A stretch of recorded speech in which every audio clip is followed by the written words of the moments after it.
السلام عليكم ورحمة الله وبركاته. اللهم صل وسلم على رسول الله عليه أفضل الصلاة والسلام. اللهم آتنا في الدنيا حسنة وفي الآخرة حسنة وقنا عذاب النار. منورني كل اللي متابعيني دايما، وأهلا وسهلا بيكم لو أول مرة تنوروني. أنا نانسي حازم، فضلا وليس أمرا الاشتراك في القناة وتفعيل الجرس عشان يوصل لكم مني كل جديد، ولو على الفيس متابعة ولايك حلو للصفحة عشان برضه يوصل لكم مني كل جديد. روتيننا النهاردة في الصالة هزعف كده السقف، وباخد معايا الحيطة علشان لو في اي تراب ولا اي حاجة نزعفه بالزعافة السهلة. شايفين انتوا طبعا، شايفين قد ايه هي سهلة ومرنة معايا. المصيص اللي عند النجف برضو بكل سهولة، ولا في اي عنكبوت ولا في اي حاجة خالص تبقى موجودة. هجيب الرياشة، وتقريبا خلاص كده الرياشة جابت معانا اخرها، بتبدأ تفك وانا بنضف كده، خلاص بتنتهي معايا. هنا التكييف بقى كان بينقط قريب وعليه طينة كده من بره لانه كانت سد ومحتاج يتنضف بقى تنظيفة عميقة الصيف الجاي بقى بأمر الله. فانا هنا حطيت على الزعافة مية بخل وطلعت اعمل التكييف، لاني انا لما عملته بس وهي ناشفة الطينة اللي عليه ما راحتش، فبقى خلاص زي الفل الحمد لله. شايفين الرياشة فكت معايا ازاي؟ هدبسها هنا بالدباسة الخشب. فضلت ادبسها كل شوية لحد ما قدرت ان انا اخلص البوفيه والنيش. انا قلت لكم هنا الصالة لاني انا كنت متعودة ان المكان ده الصالة، يعني هو اسمه الصالة وما كانش السفرة دي محطوطة فيه قبل كده. لكن اعتقد بقى خلاص دي بقت اوضة السفرة ولا ايه، اسمها اوضة السفرة المفروض يعني. ولو ان الترابيزة مش موجودة معاه، هوريكم ان شاء الله قريب. ليه انا ما ظهرتش الترابيزة؟ شايفين يا جماعة الريش عمال بيقع، خلاص فكت تماما يعني. بس الحمد لله ايه، ها، اخر حاجة كده وخلاص خلصنا. شكرا ليها على مجهودها معايا الفترة اللي فاتت دي كلها. طبعا مادام في اطفال وفي دراسة لا تخلو اي حاجة من الكتب، بالرغم من المفروض ان الكتب دي ليها ادراج مخصصة، بس ربنا يهديهم ويخليهم لنا يا رب. ويجي يوم كده بأمر الله يا رب نقدر ان احنا نشوفه ونلاقيهم بيحطوا الحاجة دي في اماكنها، ولو ان الواحد ايه خلاص يعني يمكن فقد الامل. ربنا يحميهم يا رب ويخليهم لنا ويعيشوا ويبهدلوا. هنا برضو يعني انا ببص كده اتصدمت، لقيت الورد هنا الفازة ايه ده، في ايه؟ الورد ميت ولا ايه؟ فتقريبا كان في كورة اتشاطت كل الفازات اللي انا كنت جايباها في جهازي، كنت جايبة 3 ولا واحدة اتبقت الحمد لله يعني. كلهم اتكسروا. فبقيت ادور على اي نوع من انواع الفازات اللي تقدر تتحمل يعني تقدر تعيش معانا. فالراجل قال لي مفيش الا الخشب قدامك يعني، هي دي الخشب. فقلت له تمام ماشي. الورد ده بقى انا عماله بقى يعني ايه بحاول، لان لقيت الورد كله مضموم على بعضه ومش ظاهر له ملامح. اتبهدل يا حبيبي، معلش الحمد لله. ببخه هو الملمع الازاز اللي انا بحط كوبايه من الميه على غطا من فريده. تمام. والورد ده اللي هو فيه زي جليتر كده، لو عندك زيه ما تغسلهوش خالص بالميه، لانك لو غسلتيه تحت الميه هتبصي تلاقيه خلاص ظهر الورد الاخضر اللي تحتيه باظ تماما. فانا هنا محافظه عليه على طول، بس ببخه وبيرجع بيبقى عليه تراب وبيرجع زي الفل كده زي ما انتوا شايفين. والمفارش الهندي دي انا برضو ببخها كل فترة طويلة عشان اقدر ان انا احافظ عليها، بغسلها بس بعد فترة طويلة. بصراحة انا كنت باجي كده كل فترة يعني ايه كل مسافة قريبة بروح غسلاها. ما بغسلوش خالص ببودر، ما بغسلوش باريال باودر، بغسلهم بشامبو. لكن من ساعة ما جربت ان انا ابخ مرة بملمع الازاز، لو عندك ملمع الازاز لو مش حابة تستخدمي فريدة يعني، بس هنا غطا من فريدة على كوباية من المية بصراحة بينجز معايا وبيلمع الازاز وبيلمع معايا اي حاجة برضو محتاجة تتلمع. فبيبقى جميل جدا المفرش وبيبرق كده وما بيبقاش فيه ظاهر فيه تراب خالص، وادتني النتيجة اللي انا عايزاها. فعشان كده ما بقيتش اغسل المفرش ده باستمرار، حتى كمان يتحافظ عليه يعني. وما حبيتش ان انا اغسله ببودر قبل كده علشان الالوان بتاعته ما تطلعش. لو انت عندك اي نوع من انواع المفارش حابه ان انت تحافظي عليها فيها خرز او الالوان بتاعتها، في بعض المفارش انا عندي مفرش برضه هبقى اوريهولكم ان شاء الله، كان في يعني القماش نفسه في الوان كده من ماده كده معينه. جيت استخدم مره الاريال بودره، حسيت ان اللون هيطلع، فرحت شاطفاه بسرعه. وعلشان كده من ساعتها وانا بعامل المفارش، اي مفارش موجوده بحرص. هجيب شويه شامبو. الشامبو بيبقى خفيف يعني، مش عامل زي الاريال، بيبقى قوي على الحاجات دي. هنا بقى بجر اي حاجه من الحاجات الكبيره بالمساحه، وللاسف لسه ما جبتش جاروف، عشان كده بشيل الحاجات بايدي. هنا المكنسه كنت محتاجه ان انا افضي الكيس بتاعها، فضيته، واخد كده الطرقه معايا اكنسها علشان تبقى ايه، المنطقه دي كلها مفتوحه على بعضها، ما فيش اي حاجه من اللي احنا نضفناها تبهدل المنطقه التانية يعني. بشيل دايما كف المكنسه علشان اكنس الزاوي، بيبقى في حاجات في الركان وتحت برضو النيش والبوفيه دول، بتبقى دايما اي حاجة رفيعة او صغيرة بتدخل تحتيه. فعلشان كده لازم دايما كل مرة بكنس فيها بشيل كف المكنسة وبمشي في كل الاماكن دي من غير كف المكنسة، بحيث ان انا اتأكد ان المكان فعلا بقى نظيف. هنا السجادة بقى اما كانوا بيقعدوا يلعبوا كورة بتتحرك بقى معاهم، بتروح وبتيجي. السيراميك بيخلي السجاجيد لو هي خفيفة شوية او لو في حركة جامدة، يعني هي واقفة، هي وانا واقفة عمالة بتحرك، السجادة ما بتتحركش من مكانها، بس لو في حركة بقى او جري او كده فبتتحرك من مكانها. استخدمت قبل كده مسدس الشمع ان انا اثبت السجاجيد في الارض، كان تحفة بصراحة معايا. السجادة ما تتحركش فترة طويلة جدا، ولو شلت السجادة في اي وقت مفيش تحتها اي حاجات بتدخل ولا اي فراويل وكده، فعجبني الموضوع. بس اما جت بقى السجادة باجي بشيلها من مكانها علشان لو السجاجيد هتتحط في الشمس او هتروح المغسلة، بلاقي ان مسدس الشمع عامل طبقة فوق طبقة فوق طبقة. فبعد كده بدأت ادور على دبل فيس السيليكون، استخدمته، بس النوع اللي انا استخدمته ما كانش قوي قوي. اتحركت يعني في خلال يومين كانت خلاص السجادة اتحركت. هنا بقى بالملمع برضو هجيب بالزعافة وبعمل بيها الابواب. هنا كان ظاهر عليها بهدلة يعني مكان المسح او فتح الابواب وقفلها. وهنا الحيطة دي باعتبار ان هي في مدخل الأوضة التانية، فهنا كده هو مش ظاهر في التصوير، لكن المنطقة دي أغمق من المنطقة اللي فوق، باين بصمات ايد كده وباين يعني المكان مش نظيف يعني. وانا بمسح بقى بتساعدني، بتسهل يعني، بدور على اي حاجة تسهل، غير لو انتي جبتي دلوقتي سبونشة وقعدتي تدعكي الحاجات دي حاجة حاجة، لا كده اسهل بكتير.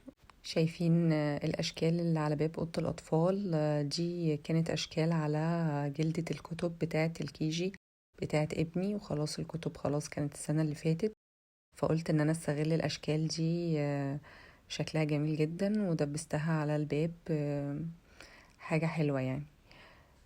بصوا بقى هنا الخط البني اللي ظهر قدامكم ده، وانا بمسح انا كنت متخيلة ان هو خلاص كان لازق. ده كنت حاطة هنا كرسيين سفرة فلونهم بني، فلون على الحيطة، ففرحانة قوي اللي انا شلتهم يعني، كنت متخيلة ان خلاص حيطة الدهان لزق فيها. شفتوا المساحة انا مركبة فيها الوش ده اللي قدامكم علشان استخدمها كزعاف، خلاص مهمتها انتهت. وركبت بقى الغيار اللي همسح بيه، موجود على فكرة في أماكن كتير جدا. الغيار ده بقى متاح في كل مكان في حاجات المطبخ، التنظيف وكده يعني. المساحة دي انتوا متعودين ان انتوا تشوفوها معاها جردل، لكن انا جبت النوع اللي هو مش معاه جردل. شايفين البلاستيك اللي فوق ده، فوق على طول المساحة دي، انا لو تنتها اقدر ان انا اعصرها تمام. بس ده ما بحتاجش ان انا اعصرها الا لو في مثلا مية واقعة في المطبخ، او مية وقعت يعني ومية اتقلبت في الارض، فبحتاج ان انا اعصرها. لكن لو انا بمسح كده زي ما انتوا شايفين، كل شوية بحط نص كوباية من المية في الارض، وهي اما بحس ان هي نشفت ما بتحتاجش تتعصر اصلا، خلاص بضيف نص كوباية مية كمان وبتمسح لي الارض كلها وزي الفل كده. وخلصنا والحمد لله السفرة بقت زي الفل. قلت سفرة ومش صالة. يلا بقى هنبخ مثبت، وانا هفتكر شكل الصالة كده مع زيكم من خلال الفيديو، لان طبعا ايه ينسوا المنظر ده، مجرد ما اقفل الفيديو خلاص اتبهدلت. هندخل بقى لعمايل الغدا بسيط النهاردة. هنحط شوية من الزيت على 3 بصلات مفرومين، وبعد ما يدبل البصل هنحط معلقة كبيرة من الثوم المفروم وهنقلبهم. يا ترى هتعملي ايه يا نانسي؟ هقولكوا دلوقتي. هنعمل سجق، طاجن مكرونة بالسجق. هو المفروض طاجن يعني اللي هو يتحط في الفرن وكده، بس انا هعمله في الحلة. وهنقلبهم كده مع بعض لحد ما يتشوح كله. بعد كده هضيف ليه فلفل اخضر، 2 من الفلفل الاخضر المفرومين، واحط على طول الطماطم المفرومة وهنقلبهم بقى. بصوا مفيش ابسط ولا اسهل ولا ألذ من كده فعلا. المكرونة بالطريقة دي مع السجق حاجة خطيرة على رأي مروة الشافعي. معلقة صغيرة من الفلفل الاسود، شوية من الملح ونقلبهم. وضفت معلقة صغيرة من السكر عشان حموضة الطماطم، وهنسيبهم يتسبكوا كده. الطماطم تتسبك كده، وبعد ما تتسبك خلاص اهو هجيب بقى المكرونة. بنخلي الطماطم محافظة شوية مية فيها، يعني مش بنسيبها اللي هي تنشف تماما. وضفت المكرونة. شفت انا مقطعة السجق يعني بطول، بحيث ان انا بطول المكرونايه يعني تقريبا، بحيث ان انا يبقى الشكل متناسق يعني. وهضيف شوية من المية المغلية. شفتوا يا دوبك مغطياها. بجد الطريقة تحفة. والمكرونة دلوقتي هنا بعد ما اتشربت شوية، واغطيها تاني واسيبها تتشرب كمان. شايفين؟ ولا بتعجن ولا اي حاجة، ما بتاخدش دقايق. والسجق ما بياخدش سوا زي ما انتوا عارفين. بنغرف. واحلى طبق مكرونه بالسجق ممكن تاكلوه فعلا. الطريقه دي تحفه، وانا بقيت اعملها دايما. انا الاول كنت بعمل المكرونه لوحدها بطماطم لوحدها والسجق لوحده، لا دلوقتي بقيت اعملها بالطريقه دي من كتر ما هي طعمها تحفه. بعد الغدا بقى هنا كنت خلاص اشتريت رياشة جديدة عشان اقدر اكمل بقية العمايل والتنظيف وكده. انتوا عارفين ان انا من غير الرياشة ما اقدرش انضف كل الحاجات. التراب في الاعماق والاماكن القيم والحاجات دي ما بتطلعش خالص باي قماش ولا اي حاجة. الرياشة فعلا بتجيب التراب من كل الاماكن. علشان كده انا بعد مجرد ما هي باظت جبت غيرها. على فكرة دي ب10 جنيه، يعني مش لازم الانواع الغالية، لان مش ما بلاقيهاش يعني، ما كنتش بلاقيها في اي مكان. فبقيت استسهل بقى اللي هو اجيب النوع اللي هو الايه الرخيص او اللي انا الاقيه متاح قدامي، يعني ما انا مش هوقف نفسي. وهبدأ ان انا بلمع الخشب وهنضف كده تنظيفة كده من فوق الوش. يعني ايه، احنا كنا عاملين الصالون ده تنظيفة عميقة، مش كل مرة هنعمل نفس التنظيفة العميقة، لأ في كل مرة بتنضفي فيها بتبقى في حاجات بتتنضف معينة، يعني مش دايما بنعمل نفس التنظيف. في حاجات عميقة، في حاجات بتتغسل. كتب زي ما انتم شايفين كده قاعدة في الصالون منورانا. والكورة برضو من ضمن خلاص كده بقت قطعة من الصالون. الكورة دي كل ما اشيلها احطها في مكان تاني بترجع تاني، فخلاص بقى انا استسلمت للامر الواقع. دلوقتي بقى اللي حابب ينظف بالليل كده زيي، انا دلوقتي واقفه بنظف وفاتحه النور. الكهرباء في حياتنا قد ايه مهمه يا جماعه بجد. يعني لو في اي حاجه كده حصلت انتوا هتشوفوا بقى دلوقتي ايه اللي هيحصل معايا. انا مش هقول عشان تبقى فجأة ليكوا زي ما كانت فجأة ليا. انا واقفه اهو بامان الله بنظف حاجتي وهخلص صالون علشان خلاص بقى ايه ابقى خلصت يعني دلوقتي اهو. وبلمع الحاجات زي ما انتوا شايفين. بجمع الحاجات الكبيرة كالعادة وعادي خالص. هتتقلب كل الموازين اللي انا بعملها دي دلوقتي تماما. لوهلة مش عايزة اقول بس كل اللي انا عايزه اقوله ان فعلا احنا من غير الكهرباء بجد مش هيبقى فيه حياه. يعني احنا خلاص اتعودنا على وجود كهرباء في حياتنا، مش ممكن نرجع زي العصور اللي قبل كده كان عندهم مجرد لمبة الجاز بتنور بس بالليل. او بعد كده تطور الموضوع بقى عندهم زمان كان يدوبك على قد النور واللمط بس. دلوقتي انا واقفه بكنس، بغسل، غسالة الهدوم، غسالة الاطباق. الموبايل اللي انا واقفه بصور بيه ده محتاج كهرباء علشان يتشحن اصلا ويكمل معايا. شفت بقى اللي حصل معايا.